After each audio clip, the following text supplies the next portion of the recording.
네, 그리고 이제 지금까지 제가 그 미래 영화 진짜 정말 이제 VR까지 말씀을 드렸어요. 그래서 이렇게 쭉 보면서 상상력, 영화의 상상력이라는 측면에서 말씀을 드렸는데 그렇다면 내용적인 측면에서의 상상력은 없느냐?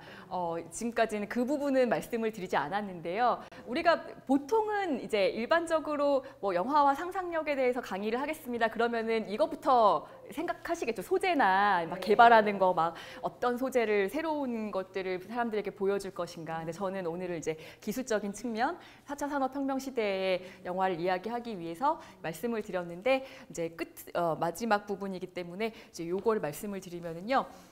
소재도 역시 같은 소재라고 하더라도 그것을 어떤 방식으로 보여줄 것이냐에 따라서 정말 다르게 다가올 수가 있거든요. 자, 이 I Can Speak 보신 분 혹시 있으신가요? 네, 많이는 안 보셨는데요. 보셨는데 어떠셨어요? 혹시? 재밌게 보셨죠? 그러니까 이 영화를 이제 보시고 좋아했던 분들은 왜냐하면 이전까지 어떤 위안부 문제를 다룬 그런 영화들은 정말 물론 다 가치가 있었고 다 어떤 감독들이 진정성을 가지고 만들었었지만 그럼에도 불구하고 너무 어둡고 이제 정말 그 시절에 그 소녀들이 겪었던 그런 고통을 보여주기 위한 방식으로 그때 당시에 어떤 사실적인 묘사 같은 것들이 있다 보니까 보기가 너무 괴로워서 그래서 차마 영화관에 못 가시는 분들도 있고 보고 나서도 너무 괴롭기도 하고 그리고 항상 이제 그런 영화들은 좀 그 영화가 아무리 잘 만들었어도 이렇게 말이 나옵니다. 이렇게 묘사가 너무 직접적이지 않았냐. 지금 살아계신 분들이 있는데 너무 거기에 대해서 이제 배려하지 않았다라는 그런 이제 비판들이 항상 나오거든요. 그 묘사의 수위에 대해서. 근데 이제 I Can Speak 같은 영화를 보고서는 뭔가 통쾌한 느낌이 드는 거죠. 예, 그 남은희 씨가 연기한 이제 지금 그 생존에 계신 할머님이 너무나 호쾌하게 정말 그 미국에 가서 그 영어로 연설을 하면서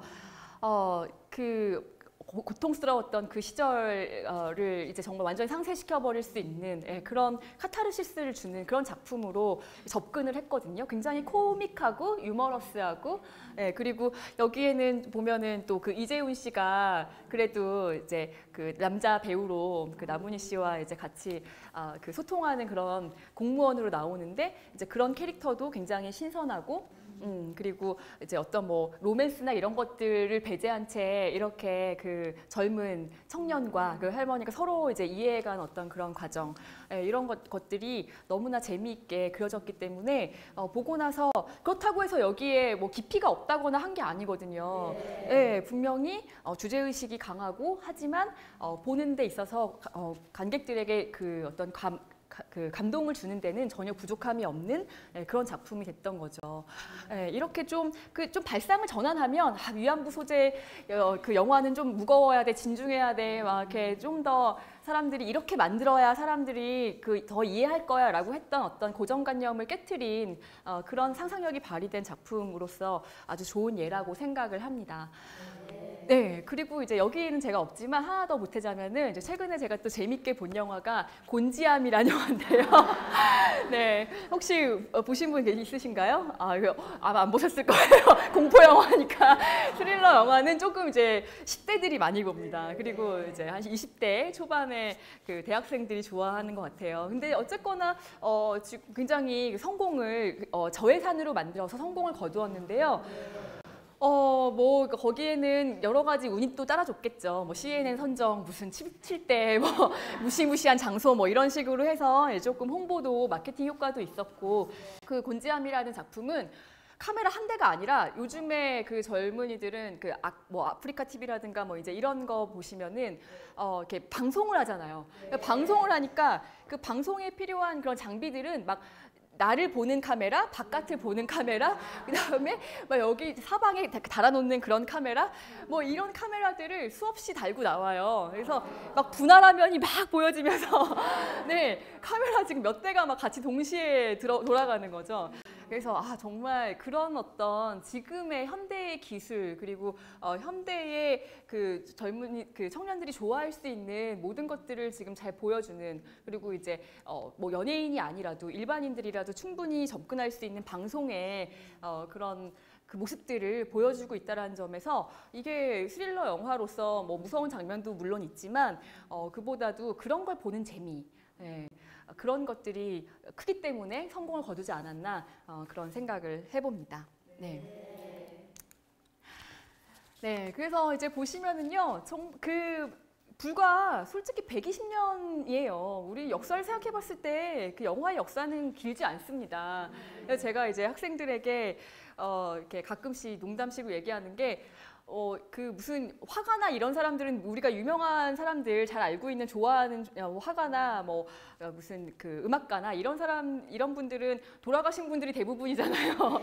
근데 이제 영화 감독들은 아주 유명한 분들이 아직도 뭐 30년대생 뭐 이런 분들 아직도 영화 작업을 하고 있는 분들이 많아서 이제 가끔씩 이제 부고가 뜨잖아요. 인터넷에 뭐 유명한 감독, 뭘 영화를 만든 감독 이제 그러면은 이제 어떤 때는 잘 몰랐을 때는 아직도 이분이 정정하셨었구나 막 이런 생각을 몰랐을 때는 그런 생각을 할 때도 있고 어떤 때는 이분이랑 진짜 이렇게 동시대에 이제 영화인으로서는 같이 살고 있다라는 게 굉장히 그 영광이었구나라는 생각을 할 때도 있습니다. 그 정도로 이제 짧은 영화의 역사를 가지고 있는데 그 사이에 너무나 큰 변화가 있었던 거죠. 정말 마지막 아날로그라고 생각했던 그 필름이 사라지고 디지털 시대를 맞았던 거 이거는 진짜 우리가 좀 주목해봐야 될 그런 사건이고요. 그게 근데 몇 년 안 됐다라는 거. 우리 시대에 일어난 변화라는 거.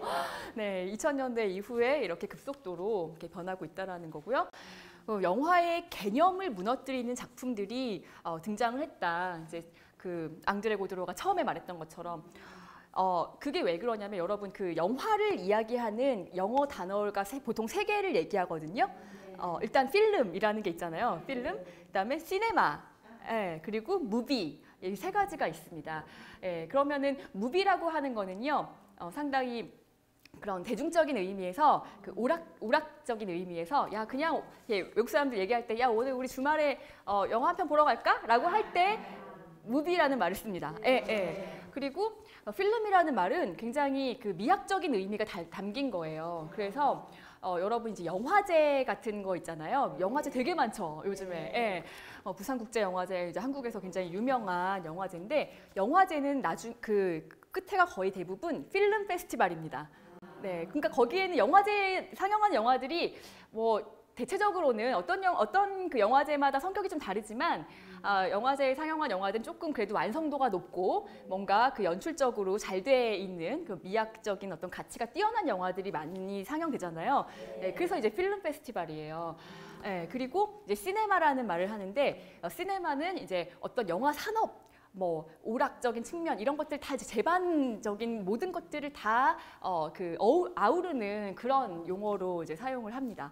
네, 그래서 그 필름이라는 제가 말씀드리고 싶었던 거는 필름이라는 거는 우리가 그 어릴 때 봤던 그 셀룰로이드 카메라에 필름 카메라에 들어갔던 그 필름을 얘기하는 거예요. 그러니까 그거 자체가 셀룰로이드 필름 자체가 영화라는 용어로 사용됐을 정도로 절대적인 거였는데 지금은 이거 필름이라는 단어를 영화로 이제 사용하지 않을지도 몰라요 앞으로는. 그거 정말 신기한 일이죠. 지금 뭐 100년이 넘게 필름이라는 단어를 영화라는 말로 사용해 왔지만 이제는 필름을 사용하지 않으니까 앞으로는 어떻게 될지는 우리는 잘 모르겠습니다. 네, 이렇게 이제 영화의 개념을 무너뜨린다라는 그런 측면을 생각해 볼 수 있는데 그래요. 그래서 저도 제가 박사까지 다 마쳤는데요. 사람들이 그 영화란 무엇인가 이런 질문을 던지면은 뭐라고 대답을 해야 되나 가장 어려운 질문인 것 같아요. 영화란 무엇인가에 대한 질문에 대답하기는 굉장히 어려운 것 같습니다. 왜냐하면 계속 변하고 있기 때문에 그렇죠.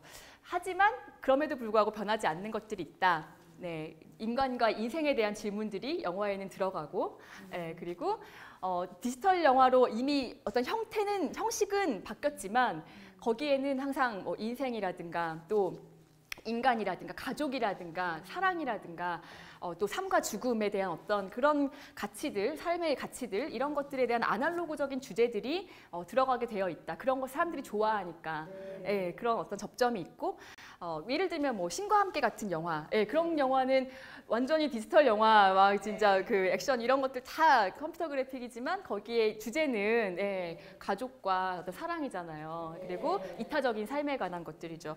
이런 어떤 그 이어령 선생님께서 말씀하신 디질로그라는 것들은 분명히 영원히 계속될 것이고, 그리고 이제 마지막 새롭지 않은 것을 새롭게 보이도록 하는 것, 이거는 이제 제가 한번 써본 말인데요. 아까 그 I Can Speak 같은 영화, 곤지암 같은 영화, 사실은 별로 새롭지 않을 수 있는 소재지만 그걸 어떻게 우리에게 소개하느냐에 따라서 굉장히 이제 달라질 수 있다는 거, 여기에 영화의 상상력이 들어갈 수밖에 없다라는 거, 예, 그걸 말씀드리고 싶습니다. 오늘 조금 어떻게 보면 기술적인 측면에서 좀 어려운 부분이 있었을지 모르겠는데요. 네, 재미있게 들어주셨길 바랍니다. 네, 윤성은이었습니다. 감사합니다.